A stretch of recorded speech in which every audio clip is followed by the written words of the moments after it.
రామాయణం అరణ్యకాండ 58 సర్గ. ఆశ్రమంలో ఒంటరిగా ఉన్న సీతాదేవికి ఎలాంటి ప్రమాదం సంభవించిందో అని శ్రీరాముడు కలవరపడుతూ, అలాగే ఆ స్వామి తన తమ్ముడైన ఆ లక్ష్మణుడితో త్వరగా ఆశ్రమానికి రావటం, అక్కడ ఎంత వెతికినా సరే అక్కడ సీత కనపడట్లేదు, అవన్నీ ఇక్కడ చెప్పబడింది. సదృష్ట్వా లక్ష్మణం దీనం శూన్యే దశరథాత్మజః పర్యపృచ్ఛత ధర్మాత్మా వైదేహీం ఆగతం వినా. నిర్జన అంటే అక్కడ ఎవ్వరూ లేరు, అటువంటి అరణ్యంలో సీతాదేవి ఒంటరిగా వదిలేశాము అంటే ఇక్కడ ఆ మాయావి అన్న మారీచుడు ఎలా అయితే లేడి పిల్లలాగా మారి వెళ్ళటం వధించి అన్నీ చేశాడు, కానీ తను ఎప్పుడైతే తన స్వరంతో ఇక్కడ లక్ష్మణ అని సీత అని అరిచి ప్రాణాల్ని కోల్పోయాడు. ఏదో ఉపద్రవం దాపరిస్తుందని అనుకున్నాడు, అందుకని చాలా త్వరగా ఆశ్రమానికి వచ్చే ప్రయత్నం చేస్తాడు. అంతలోకి మధ్యదారిలోనే లక్ష్మణుడు కనపడతాడు. ఆయన అనుకున్నది ఇంకా ఆయనకి నిజమైందేమో అనిపిస్తుంది, అపశకనాలు కనిపిస్తున్నాయి దానికి తగ్గట్టుగా. అటు లక్ష్మణుడి మీద భారం పెట్టి వచ్చారంటే కాస్త లక్ష్మణుడు ఉన్నాడు అనుకోవచ్చు. పైగా లక్ష్మణుడికి సీతకి ఏమన్నా అయిపోయిందేమో అనుకున్న క్షణంలో లక్ష్మణుడు ఎదురొచ్చాడు. అంటే సీత ఒక్కతే ఉంది, ఆ రాక్షసులు ఎప్పుడు సమయం దొరుకుతుందా అని వేచి ఉన్నారు, ఎలాంటిది వాళ్ళు చేసి ఉన్నారు అని భయానికి లోబడ్డాడు. ఇంత భయానికి ఇటువంటి స్థితిలో ఉండి కూడా మామూలు వాళ్ళం మనం ఎలా అయితే చిన్న వాటికి ఇది ఇక్కడ ఎందుకు పెట్టావు అక్కడ ఎందుకు పెట్టావు ఇట్లా ఎందుకు చేసావని మాట్లాడేస్తాం. ఇంద్రియ నిగ్రహంలో ఉన్నవాడు ఎలా ఉంటాడు, ఏ పరిస్థితిలో వచ్చినా అంటే ఇది నిదర్శనము. మందలించాడంతే, ఇంక ఏమీ అనలేదు. అది కూడా చాలా చక్కగా మందలించాడు. ధర్మాత్ముడైన శ్రీరాముడు ఆ లక్ష్మణుతో ఇట్లా అంటున్నాడు.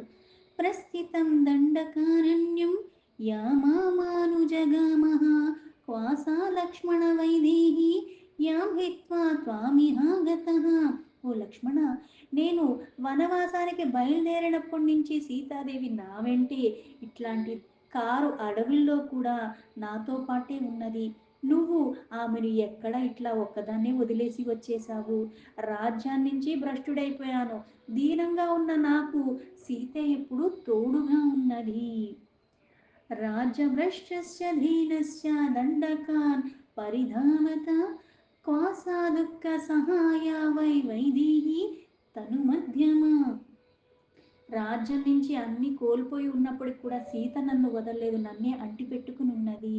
ఇలాంటి దీన పరిస్థితుల్లో కూడా అయితే ఈ దండకరణ్యంలో సంచరించే క్రూరమైన మృగాలు ఎన్నో ఉన్నాయి, కానీ సీత సుఖదుఖాల్లో నాకు భాగస్వామిగా ఎప్పుడూ నాతోనే ఉన్నది. అయితే ఆ జానకిని ఒంటరిగా వదిలేసి వచ్చావు, ఇప్పుడు జానకి ఎలా ఉందో అని. యామినా నోత్సహే వీరా ముహూర్తామపి జీవితం క్వాసా ప్రాణ సహాయా మే సీత సురసతోపమా. ఓ వీరుడా, ఆ సీత లేకుండా నేను ఒక్క క్షణం కూడా జీవించి ఉండటానికి ఇష్టపడను. దేవత వంటి ఆ సీత నాకు ప్రాణాలతో సమానము. ఇప్పుడు ఆమె ఎక్కడుందో ఎలా ఉందో ఆమె పరిస్థితి ఏమిటో. పతిత్వం అమరనా అమరానాం వా పృథివ్యాశ్చాపి లక్ష్మణ తాం వినా తపనీయాభాం నిశ్చేయం జనకాత్మజాం. ఆ సీత లేకుండా నేను ఒక్క క్షణం కూడా ఉండలేను. ఆ బంగారు వంటి ఆ జానకి నా సరసన లేకపోతే అంటే ఆవిడ నిజంగా నాకు దూరం అయిపోతే కూడా నేను తట్టుకోలేను. ఈ భూమండలం పైన అధికారంగాని చివరికి నాకు సురలోక అంటే దేవతల మీద అధికారాన్ని అటువంటి భోగప్రాయమైన జీవితాన్ని ఇచ్చినా సరే అవి నాకు రుచింపవు. కచ్చిత్ జీవతి వైదేహి ప్రాణేహ ప్రియతనా మమ కచ్చిత్ ప్రవ్రాజనం సౌమ్య నమే మిథ్యాభవిష్యతి. నాకు ప్రాణముల కంటే ఆ సీత జీవించి ఉండటం, పైగా అన్నది సీతతో గడపటం నాకు ఇష్టము. అయితే నా ప్రాణానికి ప్రాణమైన సీత ఇంకా బతికే ఉందంటావా? అందుకే ఓ లక్ష్మణ, నా ఈ వనవాస జీవితం వృధా కాదు కదా. అంటే అయితే అన్నీ కోల్పోయి ఇక్కడికి వచ్చానో, కానీ ఇన్ని కోల్పోయినా నా వెన్నంటే ఉంది నా సీత, లాంటిది ఆ సీతను కూడా నేను కోల్పోతానా అని.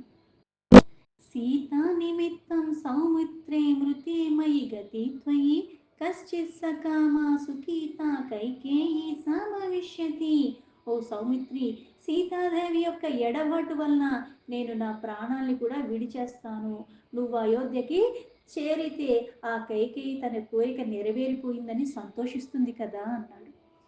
సపుత్ర రాజ్యం సిద్ధార్థం మృతపుత్ర తపస్విని ఉపస్థాస్యతి కౌసల్య కచ్చిత్ సౌమ్యాన కైకేయిం. అలాగే భరతుడికి పట్టాభిషేకం అయిపోతుంది, పైగా అతనికి ఇంక ఎవరి వల్ల ఆపద లేదని, నేను మరణించానని, శాశ్వతంగా రాజ్యాధికారం కూడా చేజిక్కిందని ఆ కైకేయి చాలా కృతార్థురాలైపోతుంది. అంటే దేనికోసమైతే ఇవన్నీ చేసిందో ఇప్పుడు దానికి తగ్గ ఫలితం వచ్చిందని ఆనందపడుతుంది.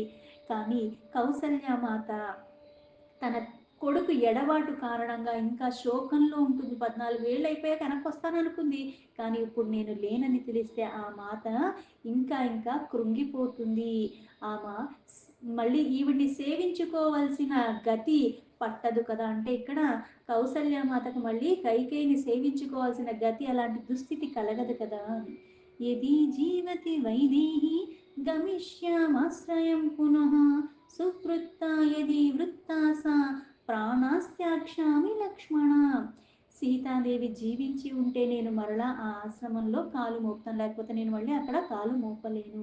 ఉత్తమ ఆ సుగుణాలకి రాశిగా ఉన్న సీతాదేవి, అంత శీలవతి అయిన ఆమె మరణించటం అంత నిజంగా జరిగితే నేను కూడా నా ప్రాణాన్ని త్యాజించేస్తాను. యది మాం ఆశ్రమగతం వైదేహి నాభిభాషతే పునః ప్రహాసీత సీత వినశిష్యామి లక్ష్మణ. ఓ లక్ష్మణ, నేను ఆశ్రమానికి చేరినప్పుడు సీత మళ్ళీ చిరునవ్వుతో ఆ ముఖంతో నాకు కనిపిస్తే, ఎదురుగా వచ్చి మాట్లాడితే అక్కడ నాకు ఇవన్నీ కనిపిస్తే ఆనందంగా ఉంటుంది. ఇవన్నీ లేకపోతే ఆవిడ మృత్యుపాలు అవుట, లేకపోతే అపహరణంకి అంటే ఎవరన్నా తీసుకెళ్ళిపోవటం జరిగిందని ఇక్కడ మళ్ళీ నేను ఇంకా ఈ లోకనందే నేను కూడా కనపడను. ఎందుకంటే సీత కూడా రాముడికి ఎడబాటై ఆవిడ కూడా జీవించలేదు. బ్రూహి లక్ష్మణ వైదేహి యది జీవతి మానవ త్వయి ప్రమత్తే రక్షోభిః భక్షితా వా తపస్విని. ఓ లక్ష్మణ, ఇంతకు సీతాదేవి జీవించే ఉంటుంది కదా, జీవించిందంటావా లేదంటావా, ఎవరన్నా చంపేసి ఉన్నారంటావా, ఎవరన్నా ఎత్తుకెళ్ళిపోయా అంటావా, నీ అజాగ్రత్త కారణంగానే కదా ఈ ఉత్తమరాలు ఇలా రాక్షసుల బార పడిందేమో, ఆ రాక్షసులు తినేసారేమో, ఏమైనా అయ్యుంటుందేమో అంటున్నాడు. సుకుమారీ చ బాలా చ నిత్యం చ దుఃఖదర్శిని మద్వియోగేన వైదేహి వ్యక్తం శోచతి దుర్మనాః. ఎప్పుడు కూడా దుఃఖం మాట కూడా ఎరగనిది, అంత సుకుమారంగా అంత వైభోగవేతమైన జీవితం గడిపి అంత సుకుమారంగా ఉన్నప్పటికీ కూడా పాపం ఆవిడ ఆ మాయకురాలు. అందుకే ఇన్ని కష్టాలు వస్తాయని చెప్పినా సరే నేను ఉంటే చాలనుకుని ఇక్కడికి కూడా వచ్చేసింది. అలాంటి సీత నిత్యము ఈ వనవాసంలో ఉండే కష్టాలన్నీ అనుభవిస్తుంది, కానీ ఒక్కసారి కూడా వాటిని గురించి కూడా ఎప్పుడు ఒక్క మాట కూడా చెప్పలేదు. కానీ నా ఎడబాటు వల్ల మాత్రం ఆవిడ చాలా దుఃఖానికి లోనవుతుంది, అది సహించలేదు. అంటే ఎటువంటి కష్టాన్నన్నా భరిస్తుందేమో కానీ నాకు దూరమైతే మటుకు ఆ కష్టాన్ని సీత భరించలేదు అని. సర్వదా రక్షసాతేన జిహ్మేన సుధాన్మతన వదన లక్ష్మణేత్యుచ్చేహ తవాపి జనితం భయం. దురాత్ముడు, కపటి అయిన ఆ రాక్షసుడు మరణించే సమయంలో అయ్యో లక్ష్మణ అని అంత గట్టిగా మీకు వినిపించేలాగా కేక పెట్టాడు. ఆ మహావీరుడు అయిన నువ్వు కూడా ఎన్ని విధాలుగా భయానికి లోబడి ఉంటావో కదా. శత్రస్తు శంకే వైదేహ్యాసా స్వరః సదృశో మమ త్రస్తయ ప్రేషిత్సత్తస్త్వం చ ద్రష్టుం మా శీఘ్రమాగతః. నా కంఠస్వరం వినపడేసరికి, ఆ గొంతు విని పైగా ఇంతలాగా దీనంగా విలపిస్తున్న ఆ గొంతు వినేసరికి సీత భయపడిపోయి ఉంటుంది.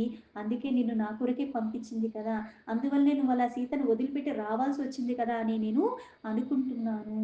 లేకపోతే నేను అప్పచెప్పిన పని ఎందుకు మధ్యలో వదిలేస్తాడు, సీతను జాగ్రత్తగా చూసుకోమని చెప్పాడు, వదిలేసి ఎందుకు వస్తాడు. సీత ప్రేరణ కొద్దీ, సీత బలవంత పెట్టింది కాబట్టి అక్కడి నుంచి ఆవిడలా వదిలే రావాల్సి వచ్చింది లక్ష్మణుడికి. సర్వతాత్ కృతం కష్టం సీతాం ఉత్సృజతావనే ప్రతికర్తుం నృశంసానాం రక్షసాం దత్తమంతరం. ఓ లక్ష్మణ, ఏ విధంగా చూసినా సరే సీతను వనముల్లో ఒంటరిగా విడిచిపెట్టమన్నది కాక పెద్ద తప్పే చేశాము. దీనివల్ల మనకి తీరని ముప్పే తెచ్చి పెడుతుంది, అది ఏర్పడుతుంది కూడా. మనపై ప్రతీకారం తీర్చుకోవటానికి రాక్షసులు వేచి ఉన్నారు, వాళ్ళకి అవకాశం దొరికేసింది ఇప్పుడు. దుఃఖితాః కరగతేన रक्षसाः पिशितासनाः दुःखिताः करघातेन राक्षसाः पिशितासनाः ते सीता निहता घोरेः भविष्यति न संशयः. ఇప్పుడు ఆ రాక్షసులకు అవకాశం దొరికింది. సీత ఒంటరిగా దొరికింది. ఎప్పటికప్పుడు ప్రతీకారం కోసం వేచి చూస్తూ ఉన్నారు. ఇప్పుడు అవకాశం కూడా లభించింది. కరుని మరణంతో ఆ మాంసభక్షకులైన ఆ రాక్షసులందరూ కూడా కృంగిపోయి ఉన్నారు. ఇందువలన ఆ దుర్మార్గులు సీతని చంపేసి కూడా ఉండొచ్చు మన మీద కోపంతో. ఇందులో సందేహం లేదు అన్నాడు. అహో అస్మిన్ వ్యసనే మగ్నః సర్వదా శత్రుసూదన కన్విధానిం కరిష్యామి శంకే ప్రాప్తవ్య మిదృశం. శత్రువుని సంహరించటంలో సమర్థుడైన ఓ లక్ష్మణ, అయ్యో అన్ని విధాలుగా ఎంతటి కష్టం వచ్చి పడింది మనకి.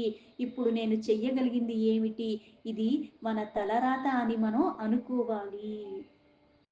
इति सीतां वनारोहां चिन्तयन्नेव राघवः आजगाम जनस्थानं త్వరయా సహ లక్ష్మణ. ఇలా శుభాంగి అయిన సీతాదేవి గురించి బాధపడుతూనే ఆలోచిస్తూనే ఏమైపోయిందో అంటూ మదన పడుతూనే లక్ష్మణ్తో సహా చాలా వేగంగా మళ్ళీ వాళ్ళ ఆశ్రమం ఉన్న జనస్థానానికి చేరుకున్నాడు. విగర్హమాణో అనుజా మాతరూపం क्षुधाश्रामच्चैव पिपासया च विनिश्वासं शुष्कमूको विवर्णः ప్రతిశ్రయం ప్రాప్య సమీక్ష శూన్యం. చాలా దూరం నడిచి ఉండటంతో శ్రీరాముడు చాలా అలిసిపోయి ఉన్నాడు. ఆకలి దాహానికి అన్నిటికీ ఉన్నప్పటికీ కూడా ఆయన ముఖము దీనికే కృషించిపోయింది. పైగా అప్పుడు సీత ఎక్కడుందో ఎలా ఉందో అన్న దానిలో ఇంకా కృంగిపోయి ఉన్నాడు. అందుకని కల దప్పిన వాడిలాగా ఉన్నాడు. అలాంటి స్థితిలో ఉన్న ఆ శ్రీరాముడు ఆర్తితో ఉన్న లక్ష్మణుని మళ్ళీ మందలిస్తూ ఉన్నారు. నిట్టూర్పు వదులుతూనే ఉన్న ఆశ్రమానికి చేరేదాకా, సీత కంట పడేదాకా ఆ ఆందోళన అన్నది పోయేలాగలేదు. అందుకుని ఆశ్రమ ప్రదేశానికి అయితే అక్కడికి చేరుకున్నారు. అక్కడ సీత కోసం వెతుకుతున్నాడు. స్వమాశ్రమం సంప్రవిక్రాహ్య వీరో విహార దేశానను సృత్య కాంశ్చిత్ ఏతత్తదిత్యేవ నివాస భూమౌ ప్రహృష్టరోమా వ్యతీతో బభూవ. సీత కోసం ఆశ్రమ ప్రదేశంలో అంతా వెతుకుతున్నాడు కానీ ఎక్కడా కనపట్లేదు. అందుకుని శ్రీరాముడు ఆ ఆశ్రమంలో ప్రవేశించి ఆమె కొరకు అంతటా ఒక్కసారి చూశాడు. ఆమె ఎక్కడా కనపట్లేదు. ఇంకా ఆమె ఎక్కడికి వెళ్ళిందో, పోనీ ఇటేనా ప్రదేశంలో తిరుగుతుందో ఆయన అక్కడ చుట్టుపక్కల ఉన్న స్థలాలన్నీ కూడా గాలించి వేశాడు. కానీ ఫలితము శూన్యము. అతడు ఇంకా మళ్ళీ గత స్మృతులు, ఇక్కడ కూర్చునేది అక్కడ నుంచునేది, అక్కడ నడిచింది ఇక్కడ నడిచింది అన్నట్టుగా అవన్నీ తలుచుకుంటూ ఇంకా ఇంకా చింతాక్రాంతుడైపోయాడు. ఎట్లాంటి క్లిష్ట పరిస్థితుల్లో సీత ఉన్నదా, అసలు జీవించి ఉన్నదా, లేకపోతే రాక్షసులు ఆవిడ ఏమన్నా చంపేశారా, లేకపోతే ఎత్తుకుని వెళ్ళిపోయారా అన్నది కూడా ఆయనకి స్పష్టంగా తెలియట్లేదు. కానీ సీత ఆపదలో ఉంది. ఆ ఆపద వచ్చిదానికన్నా రాముడికి దూరమయ్యానని ఇంకా ఇంకా కృషించిపోతుంది. ఆవిడ తట్టుకోలేదు అన్న భావనలో ఉన్నాడు శ్రీరాముడు. దీంతో వాల్మీకి మహర్షి విరచితమైన ఆదికావ్యమైన శ్రీమద్ రామాయణంలో అరణ్యకాండలో 58 సర్గ సంపూర్ణం.